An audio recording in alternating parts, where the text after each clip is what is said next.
Software is a representation of data or information based on different logic, instruction and permissions.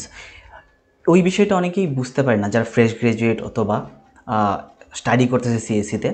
সবাই মনে করে software বা programming basically যে logic বা কোনো প্রবলেম সলভিং করা। ইয়েস, অফকোর্স লজিক এবং প্রবলেম সলভিং, কিন্তু বেসড অন ইনফরমেশন। আপনার কাছে হিউজ পরিমাণ ইনফরমেশন থাকবে, এই ইনফরমেশনের ভিত্তিতে আপনি কী পরিমাণ ডাটা রিপ্রেজেন্ট করবেন ইউজারের কাছে, তার পারমিশনস অথবা লজিকই হলো আলটিমেটলি সফটওয়্যার বা প্রোগ্রামিং। যারা প্রফেশনাল ফিল্ডে অনেক দিন কাজ করতেছেন তারা হয়তো বা এই জিনিসটা ইজিলি বুঝতে পারবেন আমি কী বললাম, কিন্তু যারা ফ্রেশ গ্রাজুয়েট কিছুটা বুঝতে পারবেন, অনেকে বুঝতেও পারবেন না, বা যারা স্টাডি করতেছেন। সো আমি স্ক্রিনে একটু এক্সপ্লেন করছি। তো প্রথমে একটা ওয়েবসাইটের কথা যদি চিন্তা করি, দেখেন যে এখানে দেখেন ডিফারেন্ট বাটন আছে, আর যে ডিফারেন্ট বাটনে ক্লিক করলে ডিফারেন্ট পেজে চলে যাচ্ছে। অ্যাবাউটে গেলে অ্যাবাউট দেখাচ্ছে, তার অ্যাবাউট ইনফরমেশন দেখাচ্ছে। পোর্টফোলিওতে গেলে তার পোর্টফোলিও দেখাচ্ছে।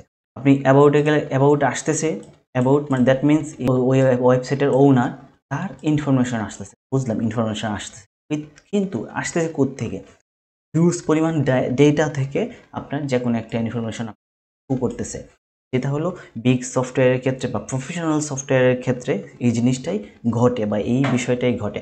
আরও এক্সাম্পল দিলে বুঝতে পারবেন। ধরুন আপনারা ওই প্রোগ্রামিংয়ের বেসিক যারা সিএসসি কমপ্লিট করে সবারই প্রোগ্রামিং করতে হয়। সো প্রোগ্রামিং যারা ধরেন ডিফারেন্ট লজিক সম্বন্ধে শুধু ধারণা রাখে, কিন্তু এই লজিকগুলো আসলে কীভাবে কাজ করে, এই লজিক আসলে কিসের উদ্দেশ্যে কাজ করা হয়, ওই জিনিসটা ওরা বুঝতে পারে না। সো বেসিক্যালি যত লজিকই আপনি চিন্তা করেন না কারণ ইফ এলস বলেন, ফর লুপ বলেন, যত লজিকই আপনি চিন্তা করেন সব কিছুই বেসড অন ডেটা। আপনার ডেটাটাকে কোন প্রসেসে বা ইনফরমেশনকে কোন প্রসেসে কোন ওয়েতে আপনি ইউজারকে রিপ্রেজেন্ট করবেন, তার উদ্দেশ্যই হলো সফটওয়্যার বা তার উদ্দেশ্যই হলো প্রোগ্রামিং। তো প্রোগ্রামিং শুধু এই না যে শুধু লজিক নিয়ে চিন্তা করা, যে আমার লজিক কাজ করতেছে কিনা, ডিফারেন্ট লজিক চিন্তা করা, ক্রিটিক্যাল সলিউশন নিয়ে আসা। অবশ্যই ক্রিটিক্যাল সলিউশনগুলো ইজি ওয়েতে রিপ্রেজেন্ট করা, এটাই হলো প্রোগ্রামিংয়ের কাজ, ডিফারেন্ট লজিক চিন্তা করা। কিন্তু লজিকটা আসলে বেসড করতেছে ইনফরমেশনের উপরে, ইনফরমেশন রিপ্রেজেন্টেশনের উপরে।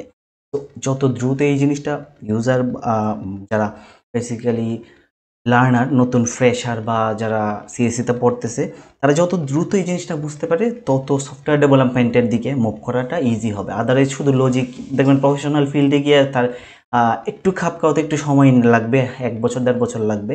আদারওয়াইজ সেই জিনিসটা যত দ্রুত বুঝতে পারবে তত তার জন্য ভালো। বেসিক্যালি এপিআই যদি কীভাবে ডাটাটা আসছে, আরও প্রসেস অনেকগুলো আছে। বেসিক্যালি মাথায় এই জিনিসটা সেট করা যে software is a representation of data or information, different logic.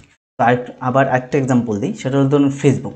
আপনি যদি ফেসবুকে যান, ফেসবুক দেখবেন লাখ মানুষ, অ্যাকচুয়ালি লাখ বলে ভুল হবে, কোটি মানুষ ফেসবুক ইউজ করতেছে। তো এত ইনফরমেশন, কিন্তু আপনার ডেটা শুধু আপনিই দেখতে পারতেছেন এবং আদার পার্সনের ডেটাও আপনি দেখতে পারতেছেন যদি সে আপনাকে পারমিশন দেয়।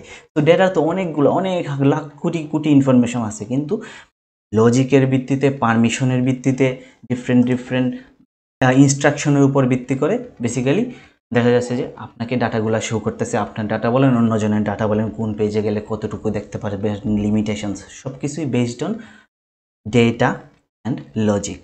তো software nothing else, logic based on data, huge data, crore ডেটার উপর বেস করে, ইনফরমেশনের উপর বেস করে লজিক নিয়ে খেলা করাটাই হলো সফটওয়্যার বা programming. Basically it's a software.